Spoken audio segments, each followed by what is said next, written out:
pasabog ang Someone Someday. What made you say yes to this? I know there's so many reasons, Maj, pero ano yung top of the list? Sabi mo nga, many reasons, MJ, isa na dyan yung gusto ko makatrabaho si Catherine and of course James. Pero yung character na binigay sa akin ng Dreamscape family ko, ito yung character na hindi mo matatanggihan. Sabi nga ni Direk Eric, kailangan lang may pivotal character dito sa serye na Someone Someday. So sabi ko kay Direk, pivotal. Sorry. So nagtawanan muna kami and then, ayun. After nun, nung nag-guess ako, nag-pitch sila. Imagine, walang script, MJ. Right. Walang script, but I said yes. Wow. Kasi nung present nila sa akin, eto yung, ayoko kasi gumawa ng teleserye na masabing comeback. Yung gano'n. Okay. So maliban sa may Catherine Bernardo tayo, binigyan ako ng Dreamscape family ko ng isang napakagandang role na hindi ko dapat talaga tanggihan. We saw the plot. Mhm. You're portraying the role of Abby. Without spoiling, sino ba si Abby? Si Abby, masasabi ko siya na ata yung pinaka-layered na character na ginampanan ko. Si Abby ay isang fan, isang tao na maraming pinagdadaanan at dalhin ng love. Hanggang saan siya dadalhin ng love? Yung hanggang saan siya masasaktan? Magre-revenge pa siya? Pero ang revenge is temporary satisfaction lang yun. May iba siyang gusto. At yun ang abangan niya. Yun ang nga. Pero alam mo, nakaka-intriga yung role mo. Tingin mo pa lang. You're a fan? You're a stalker? Tama ba? Ano ba to? Doon muna tayo, I'm a fan.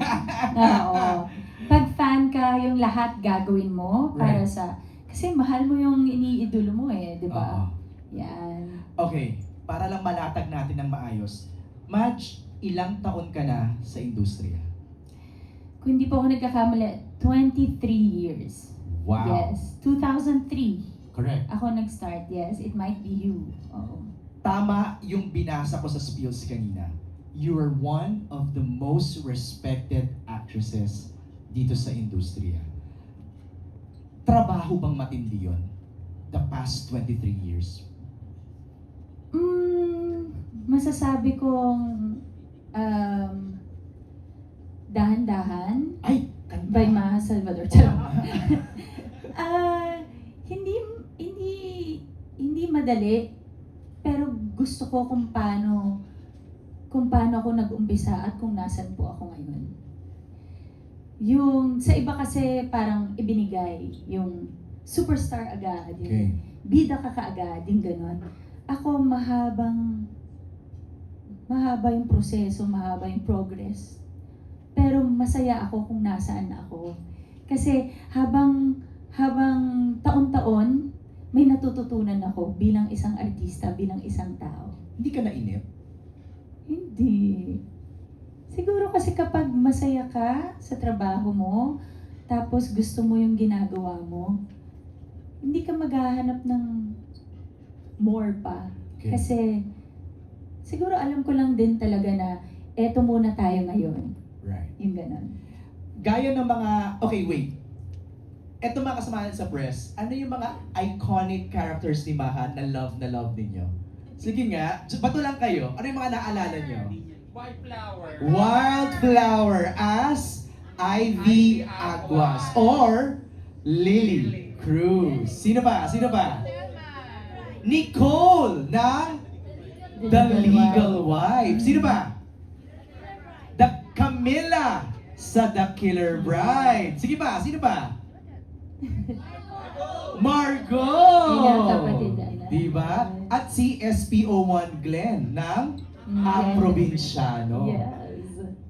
Si, alam nila, top of mind. Naiisip nila kaagad. Dito ba, si Abby, ganun din? Yung character niya, yung binuhos mo dito, nagtatatak sa amin? Na parang kahit natutulog na kami sa gabi, maiisip ka pa rin namin. Sabi ko nga, MJ, ito na yung very layered yung character na Abby.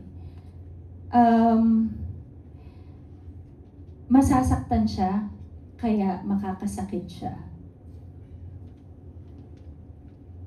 Tapos, may rason kung bakit.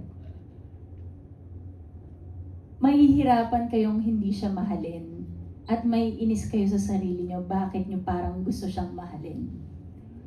Kahit na mali yung ginagawa niya. Grabe. Walang script yan, ha? Gusto ko yung line mo na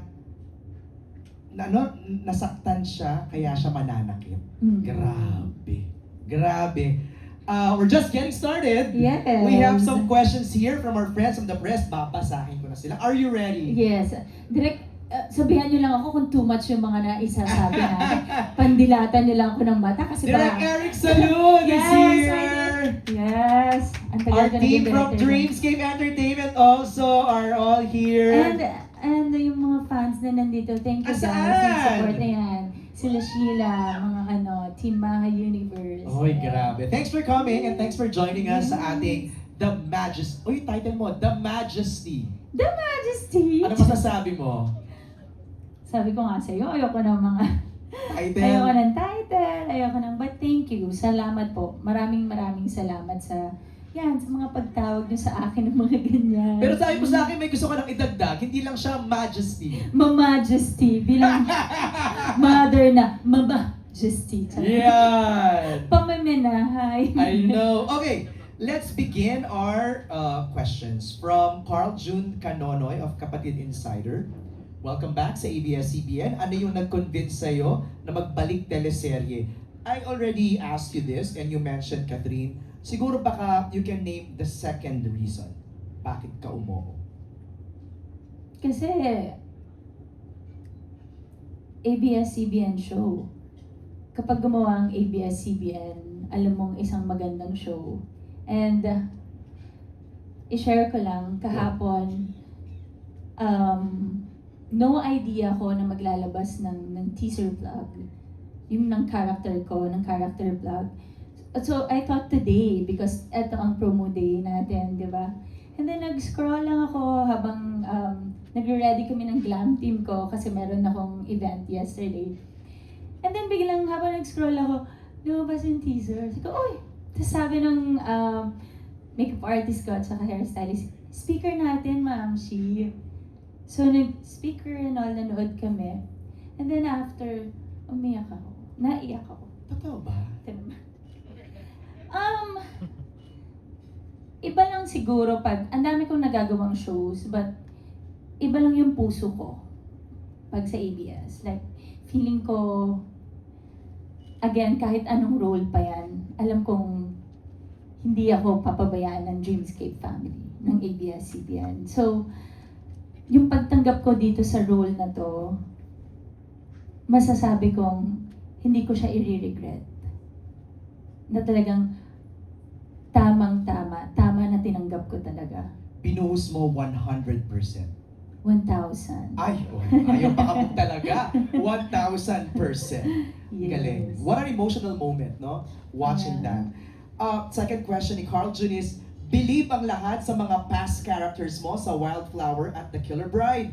Anong bago at ibang atake naman ang aasahan sa role mo ngayon? Ako po yung sasampalin. Ginombag ka nga ni Rita Avila eh. Di ba? Pero, again, ano po? Atake. Bagong atake o kakaibang atake. Hindi ko alam kung anong tawag dun sa atake yun, pero sa isang eksena, ang daming hinihingi ng character ko. Okay. Napati ako yung pagod pagka-uwi. Kasi talagang emotionally draining because bawat eksena, may bigat lahat ng eksena.